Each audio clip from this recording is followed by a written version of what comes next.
আপনাকে যে কোশ্চেনটা করব এই কোশ্চেনটা অবশ্যই আপনি সঠিক উত্তর দিতে পারবেন। কোশ্চেনটা হচ্ছে, 4 চাকার গাড়ি চেনেন? জি। একটা 4 চাকার গাড়িতে একজন চোর আছে, একজন ছিনতাইকারী আছে, আর একজন বাটপার আছে।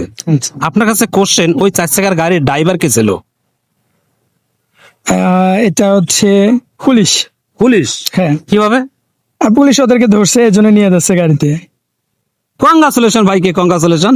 আমাদের পেজের পক্ষ থেকে সঠিক উত্তর দিয়ে উনি বিজয়ী হয়ে গেলেন 100 টাকা। কেমন লাগলো? জি আলহামদুলিল্লাহ, ভালো। এই যে জিতে 100 টাকা পাইলাম, এটা অনেক বড় একটা উপহার। আচ্ছা, অনেক দর্শক আপনাকে দেখতেছে, তাদের উদ্দেশ্যে কিছু বলতে চান? হ্যাঁ, যে আপনাদের চ্যানেলটাকে সবাই যেন সাবস্ক্রাইব করে, এত সুন্দর সুন্দর আপনারা আয়োজন করেন কুইজের। তো এগুলো আসলে আমি আজকে অ্যান্সার দিয়ে সঠিক হয়েছে, তো আগামীতে দেখা যাবে আমাদের দর্শকদের মধ্যে অনেকে এরকম প্রশ্নের অ্যান্সার দিয়ে সঠিক উত্তর দিয়ে পুরস্কার পাবে, আনন্দিত হবে। এই জন্য আমি চাই যে সবাই চ্যানেলটা সাবস্ক্রাইব করবে, পাশাপাশি আপনাদের সাথে যুক্ত থাকবো। ধন্যবাদ ভাই, আসসালামু আলাইকুম।